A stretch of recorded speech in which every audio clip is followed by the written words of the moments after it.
This report includes graphic content. Viewer discretion is advised. It is more than just disturbing. A man led to believe he's about to be shot. Mental torture that takes a very physical turn. Most of this tape, shot in the desert outside Abu Dhabi in late 2004, is so graphic CNN cannot show it. It was given to CNN by this man, Bassam Nabulsi, an American citizen who lives in Houston, but for years lived and worked halfway across the world in the United Arab Emirates, a booming kingdom and strong U.S. ally on the Persian Gulf. The tape came to light because Nabulsi is now suing this man, his former business partner in the UAE, for $80 million.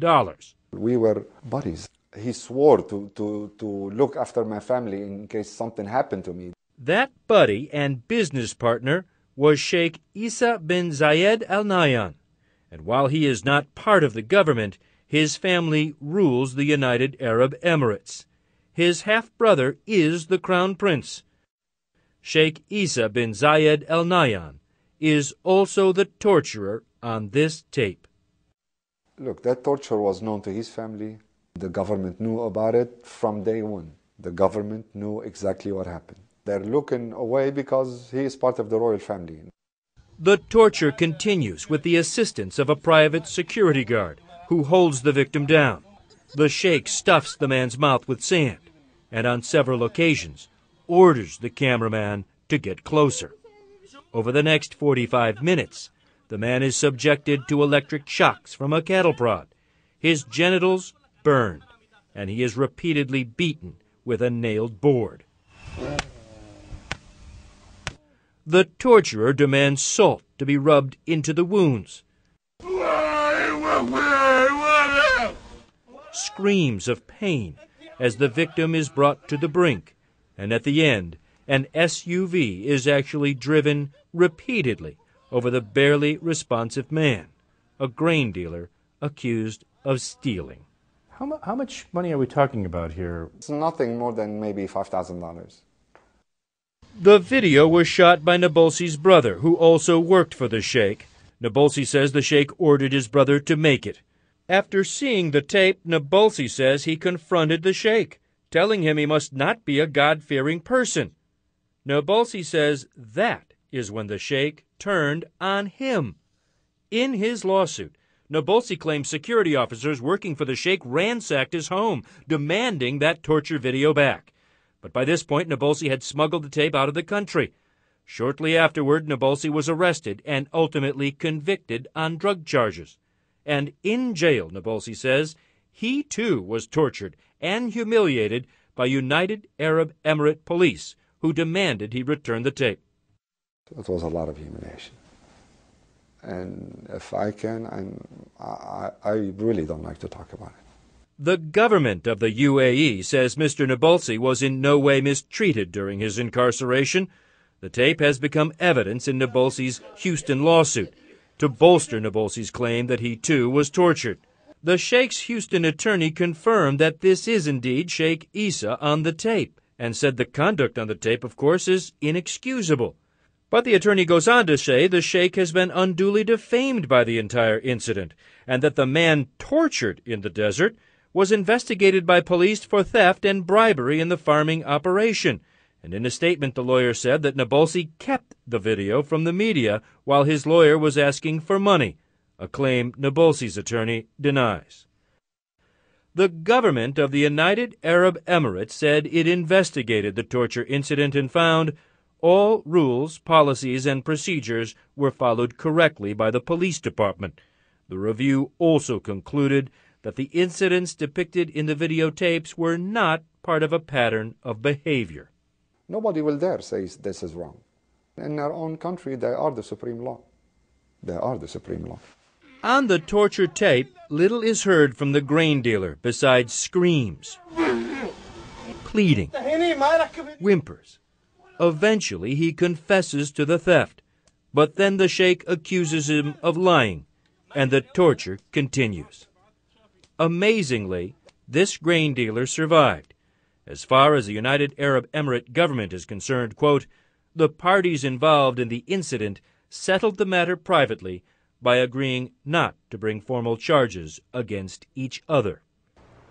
Well, our investigative correspondent Drew Griffin joins us now, along with our senior editor for Middle East Affairs, Octavia Nesser, who helped produce this piece.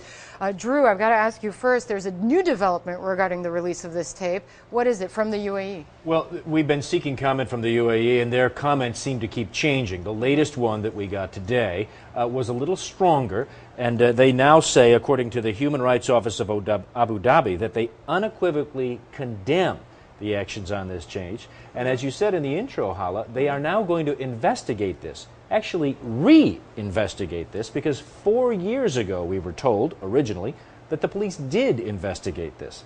And brought no charges against anybody, right? I've got to ask you, Octavia, and you know, we know this part of the Middle East well, it's rather unusual that the ruling family and the government of the UAE would come out with something like this, isn't it? Unusual. And this is huge.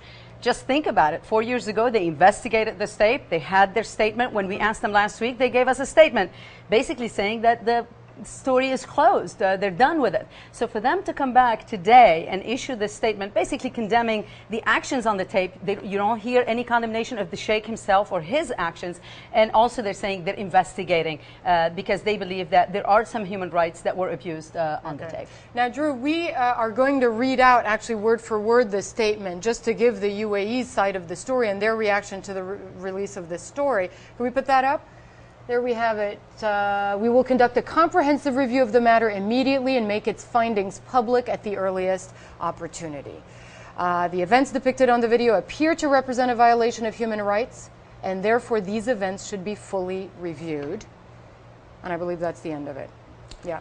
And Hala, keep in mind, we were told in doing this story and in producing this story when we contacted the government that there was an investigation, that the police were called on the very night this took place, investigated it fully, and they found no wrongdoing. I got to ask you, Drew, about the man who made the tape public and the man who is seen being victimized on the tape.